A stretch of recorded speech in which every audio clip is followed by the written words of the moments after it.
साथियों, अभी हमने आपको जो दृश्य दिखाया था, अब ये दूसरा दृश्य दिखाने के लिए हम लोग आपके सामने प्रस्तुत हैं। और दृश्य वही है कि यहाँ पर खंड विकास बरनाहाल में जितनी भी पंचायतें हैं, उन पंचायतों को शायद लगभग सभी का इसी तरह से हाल बस बेहाल होगा। क्योंकि यहाँ पर जितने भी सचिव आते हैं, या तो वो दलाल आते हैं या फिर महा घोटालेबाज होते हैं। कोई एक दो सचिव ऐसे होंगे भी जो शायद ईमानदारी से काम करते हों, लेकिन ज्यादातर सचिव दलाल, घोटालेबाज और चोट्टे होते हैं।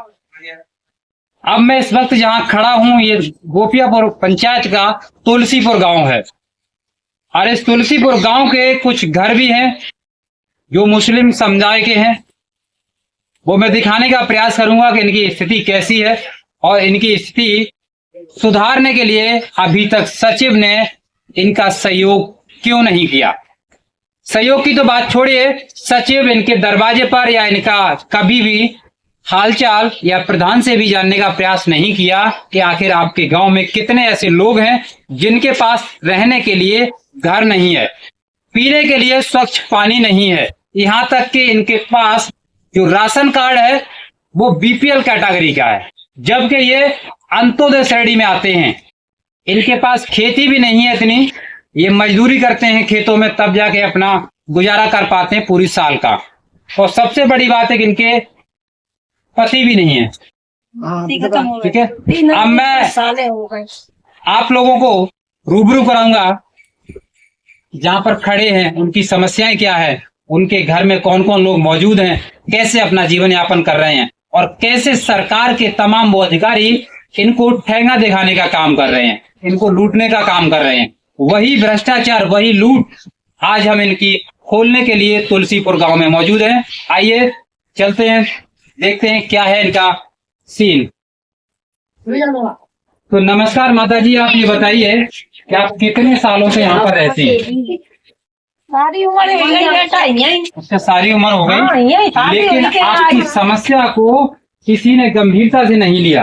गंभीरता का बेटा, सारी जिंदगी बीमारी है और वो बीमारी में किसी ने साथ ना है, किसी ने साथ नहीं दिया। नहीं दिया। आपके गांव के जो प्रधान हैं वो कैसा काम कर रहे हैं?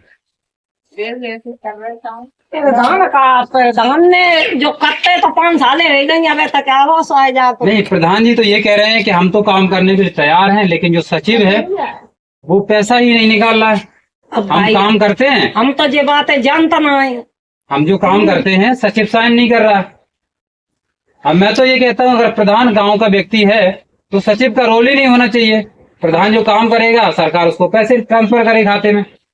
अगर सचिव के बीच में मीडिएटर रखेंगे तो वो तो घोटाला करेगा, गांव विकास होने नहीं देगा। सही। अब एक बार इनकी स्थिति देखिए, घर की क्या सिचुएशन है। देखिए, कहीं आपको घर की कंडीशन देख रहे होंगे, पुराने जमाने का घर बना हुआ है, कच्चा घर है, फर्श भी इनका दिख रहा है कच्चा है, घास फूस खड़ी हुई है, सही तरीके से इनका जीवन यापन भी नहीं हो पा रहा है। देखिए, इनके बर्तन पड़े हुए ट्रे में, बर्तनों की स्थिति देखिए आप। और इधर शायद आपको उज्ज्वला कनेक्शन मिला है, फ्री वाला। अच्छा, चलिए, एक फायदा तो उनको ये मिल गया, चलो सिलेंडर मिल गया।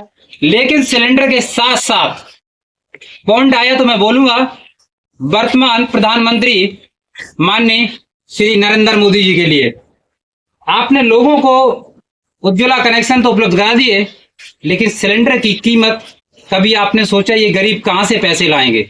इनके पास कोई रोजगार नहीं है, ये कोई अमीर नहीं है। अगर ये अमीर होते तो ये फ्री की योजनाओं के चक्कर में नहीं पड़ते। लेकिन आप लोगों ने तो इनके घर में ही डाका डालना शुरू कर दिया है। आप अंदाजा लगाइए, 1000 रुपए का सिलेंडर जो आज की डेट में 974 रुपए का है। उज्ज्वला के नाम पर आपने इनको गुमराह करके किसी भी तरह से सिलेंडर दे दिया, चूल्हा दे दिया, लेकिन इनको क्या मिला? आपको सब्सिडी मिलती है माता जी सिलेंडर पर? कितने का सिलेंडर आ रहा आपका? 9.5 कितने दिन पहले? अभी 1 महीना हुआ, पहली तारीख। इस पहली तारीख को 974 का है। 974। आप बताइए, ये उज्ज्वला के लाभार्थी हैं, सिलेंडर के इनसे पैसे लग रहे हैं 974 रुपए, तो इनको क्या फायदा? इससे बेहतर तो अपना चूल्हे पर रोटी बनाएंगे, जो 974 महीने का नहीं देना पड़ेगा। और इनका मकान देखिए, ये है डिजिटल भारत का पक्का मकान इनका।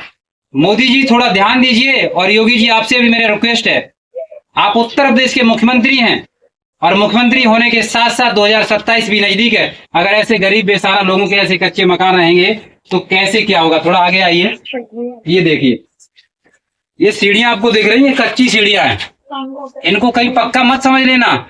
और ये जो दीवार है ये भी कच्ची है, हाँ कच्ची है। ये देखिए कलर हो रहा है, तो शायद आप सोचे कि ये पक्का मकान, इनको आवास मिल गया होगा, शायद ये गलत सूचना दे रहे हैं, लेकिन इनको आवास नहीं मिला है। और आवास वंचित करने वाला कोई व्यक्ति और नहीं है, खंड विकास अधिकारी राजेश मिश्रा जी और सचिव अरुण पांडे, और साथ में आते हैं डीपीआरओ मैनपुरी। ये 3 लोग ऐसे कड़ी हैं कि ये जिस व्यक्ति का नाम देंगे उसी को आवास मिलेगा, क्योंकि प्रधान का रोल सिर्फ इतना होता है, वो तो एक लिस्ट में नाम दे देंगे, उसके बाद इनके हाथ में होता है किसका नाम काटना है और किसका नाम जोड़ना है, वो भी पैसे लेकर के।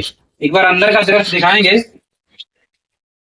अंधेरा है तो शायद आपको अंदर ना दिखे, यहीं से दिखाइए। देखिए पूरा का पूरा अंधेरा है, अगर पक्का मकान होता थोड़ा बहुत तो चमक होता, लेकिन ये भी लकड़ी से पटा हुआ है, लकड़ी से पटा हुआ है।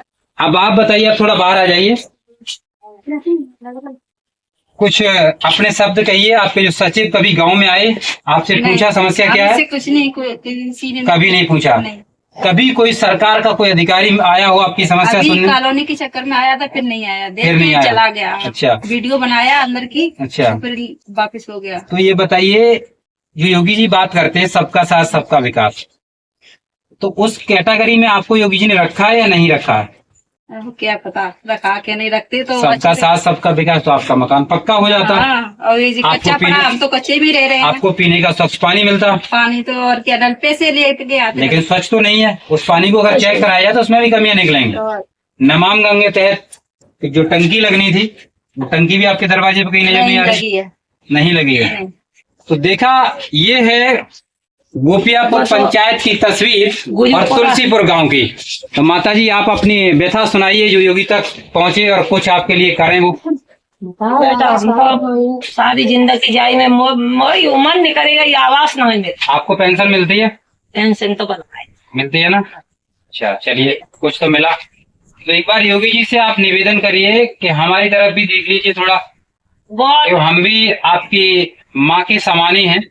बेटा ये तो कर दे, जो एक झोपड़ी डाल दे तो सुधार हाँ, हो जाए। इतना मैं भी कहूंगा योगी जी से भी, और योगी जी के जितने अधिकारी हैं, क्योंकि अधिकारी तो इनके साथ मतभेद कर रहे हैं, लेकिन मुख्यमंत्री योगी आदित्यनाथ जी किसी के साथ मतभेद नहीं करेंगे, ये मुझे उम्मीद है। और इसी के साथ मैं ये भी कहूंगा कि आपके अधिकारी जो हैं वो इनके साथ जो मतभेद कर रहे हैं वो धर्म का, क्योंकि ये है मुसलमान। अगर ये हिंदू होते तो शायद इनको कॉलोनी समय पर मिल जाती।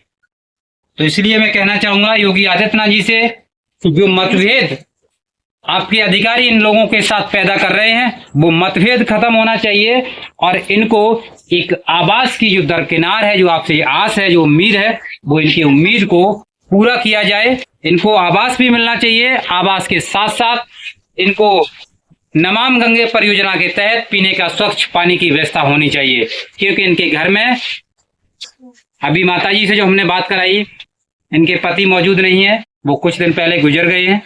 तो आप ये समझ सकते हैं कि इनकी स्थिति क्या है, और इनके पास ना तो इतनी जमीन है जिससे गुजारा कर पाए। तो इसमें सरकार को मदद करनी पड़ेगी, और मदद के साथ साथ सबसे पहले इनको एक आवास दिलाई जाए, और आवास के साथ साथ इनकी जो भी छोटी मोटी समस्याएं हैं वो सरकार कहीं न कहीं से इनकी भरपाई करने का कार्य करे, जिससे यही लोग आपको 2027 में तीसरी बार सत्ता में लाने का काम करेंगे।